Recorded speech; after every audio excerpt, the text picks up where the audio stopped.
Chapter 2 of Alice's Adventures in Wonderland by Lewis Carroll. The Pool of Tears. "Curiouser and curiouser," cried Alice. She was so much surprised that for the moment she quite forgot how to speak good English. "Now I'm opening out like the largest telescope that ever was. Goodbye, feet!" For when she looked down at her feet, they seemed to be almost out of sight, they were getting so far off. "Oh, my poor little feet, I wonder who will put on your shoes and stockings for you now, dears? I'm sure I shan't be able. I shall be a great deal too far off to trouble myself about you. You must manage the best way you can. But I must be kind to them," thought Alice, "or perhaps they won't walk the way I want to go. Let me see. I'll give them a new pair of boots every Christmas." And she went on planning to herself how she would manage it. They must go by the carrier, she thought. And how funny it'll seem, sending presents to one's own feet. And how odd the directions will look. "Alice's right foot, Esquire, hearthrug near the fender. With Alice's love." Oh dear, what nonsense I'm talking. Just then, her head struck against the roof of the hall. In fact, she was now more than 9 feet high, and she at once took up the little golden key and hurried off to the garden door. Poor Alice! It was as much as she could do, lying down on one side, to look through into the garden with one eye, but to get through was more hopeless than ever. She sat down and began to cry again. "You ought to be ashamed of yourself," said Alice. "A great girl like you," she might well say this, "to go on crying in this way. Stop this moment, I tell you." But she went on all the same, shedding gallons of tears, until there was a large pool all round her, about 4 inches deep and reaching half down the hall. After a time, she heard a little pattering of feet in the distance, and she hastily dried her eyes to see what was coming. It was the White Rabbit returning, splendidly dressed, with a pair of white kid gloves in one hand and a large fan in the other. He came trotting along in a great hurry, muttering to himself as he came, "Oh, the Duchess! The Duchess! Oh, won't she be savage if I've kept her waiting?" Alice felt so desperate that she was ready to ask help of anyone, so, when the rabbit came near her, she began in a low, timid voice, "If you please, sir." The rabbit started violently, dropped the white kid gloves and the fan, and scurried away into the darkness as hard as he could go. Alice took up the fan and gloves, and as the hall was very hot, she kept fanning herself all the time she went on talking. "Dear, dear, how queer everything is today. And yesterday things went on just as usual. I wonder if I've been changed in the night. Let me think. Was I the same when I got up this morning? I almost think I can remember feeling a little different. But if I'm not the same, the next question is, who in the world am I? Ah, that's the great puzzle." And she began thinking over all the children she knew that were of the same age as herself, to see if she could have been changed for any of them. "I'm sure I'm not Ada," she said, "for her hair goes in such long ringlets, and mine doesn't go in ringlets at all. And I'm sure I can't be Mabel, for I know all sorts of things, and she knows such a very little.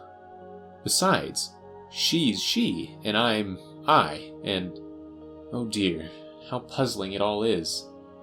I'll try if I know all the things I used to know. Let me see.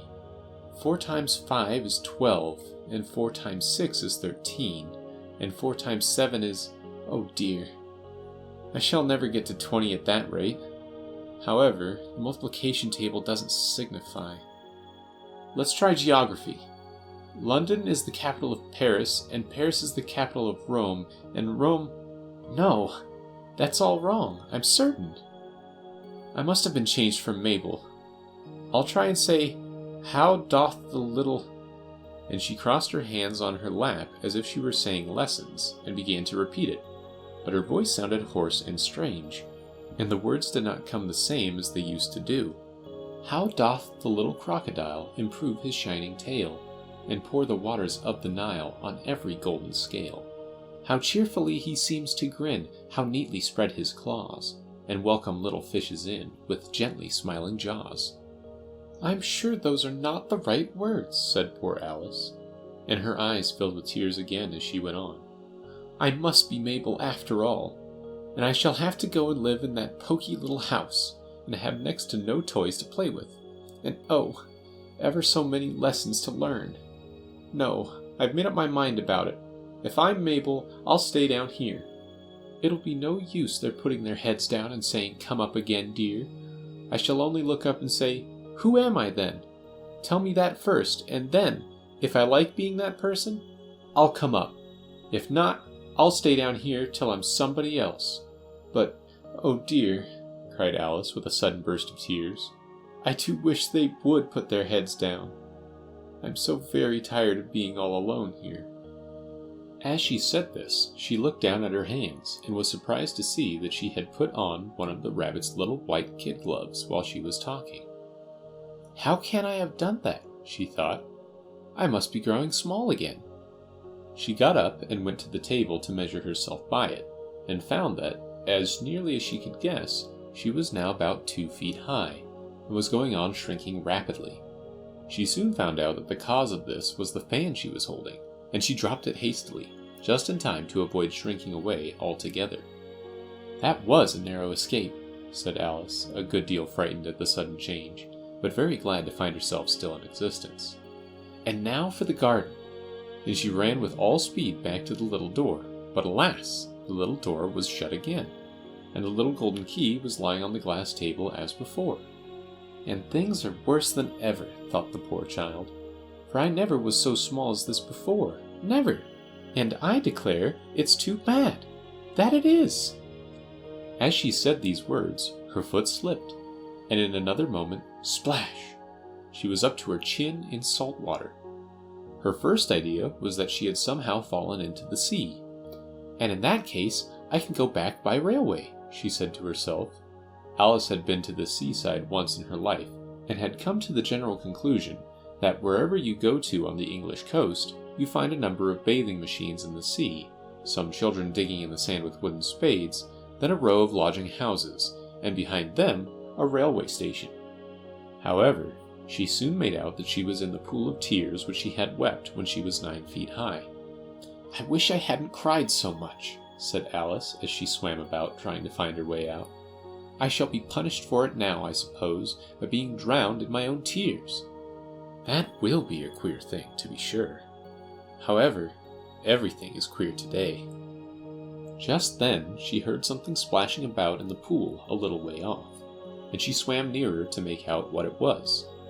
At first she thought it must be a walrus or hippopotamus, but then she remembered how small she was now, and she soon made out that it was only a mouse that had slipped in like herself. Would it be of any use now, thought Alice, to speak to this mouse? Everything is so out of the way down here that I should think very likely it can talk. At any rate, there's no harm in trying.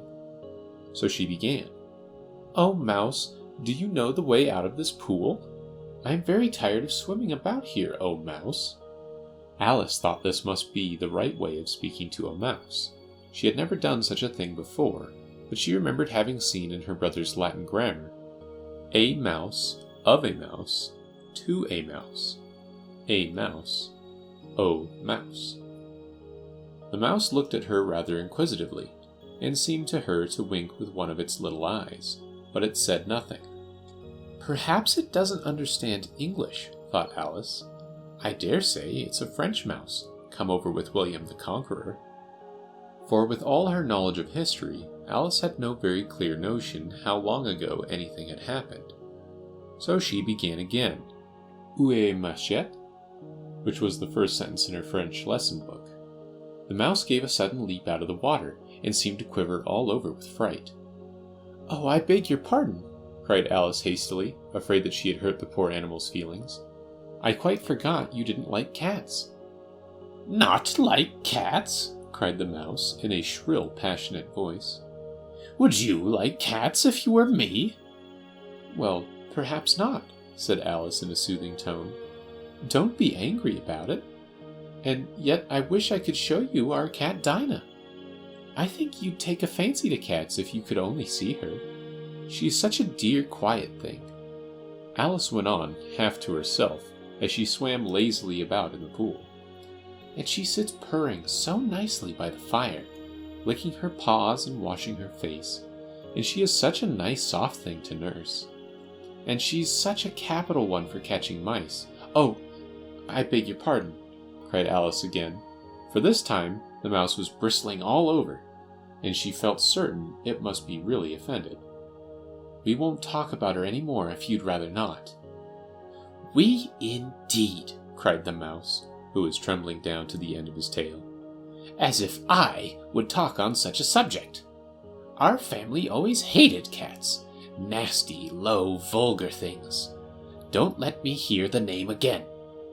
I won't indeed, said Alice, in a great hurry to change the subject of conversation. Are you fond of dogs? The mouse did not answer, so Alice went on eagerly. There's such a nice little dog near our house. I should like to show you. A little bright-eyed terrier.